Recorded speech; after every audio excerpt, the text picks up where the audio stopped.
Release na guys yung ating DA17V na 4x4 straight manual. So ayan po yung kanyang headlight. Ayan, iba po yung headlight ng mga DA17 kaysa sa DA64.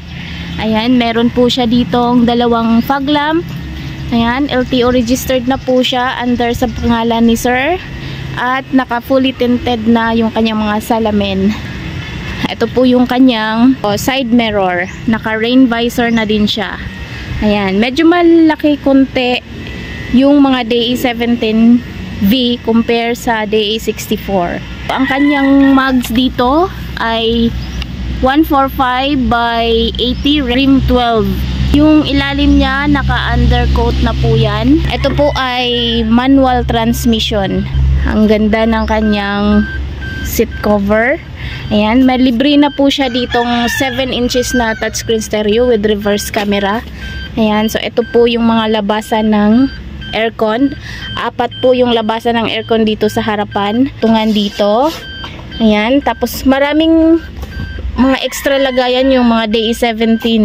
Ayan, so meron pa dito. Ayan, tapos dito niya po i-operate yung kanyang aircon. Ayan, tapos merong charging port dito. Ayan, so ito po ay manual transmission. Ito po yung kanyang hazard. At meron siyang Lenovo dashcam. Ayan, dito mayroong sun visor. Ayan, naka new ceiling na po siya. Meron siyang extra fan, dalawa. Ayan, naka new matting siya. Meron siya ditong handbrake. Kung manual transmission, merong handbrake dito. Pag automatic transmission na mga minivan, meron walang handbrake, pero merong ito po tayo mga seatbelt dito, mga handle. Ganyan yung kanyang likuran pag nakatupi yung kanyang upuan. Ayan, ang laki ng space dito pag naka fold yung kanyang upuan. Ang upuan po niya ay straight seat.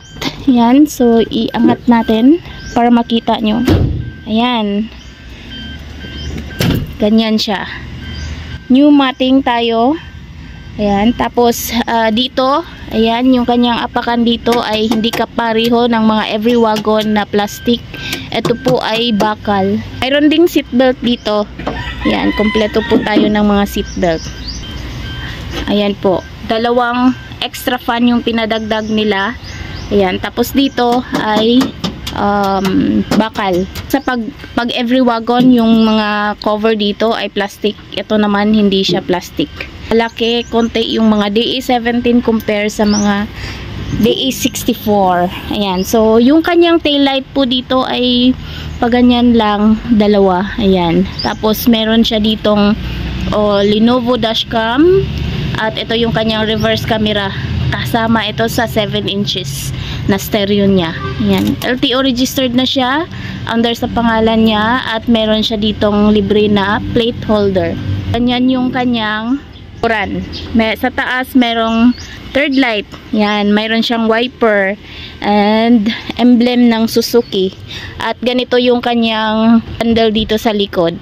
Siya ditong temperature gauge. Ayan, nabot ng kanyang price ay 284,500 pesos lang.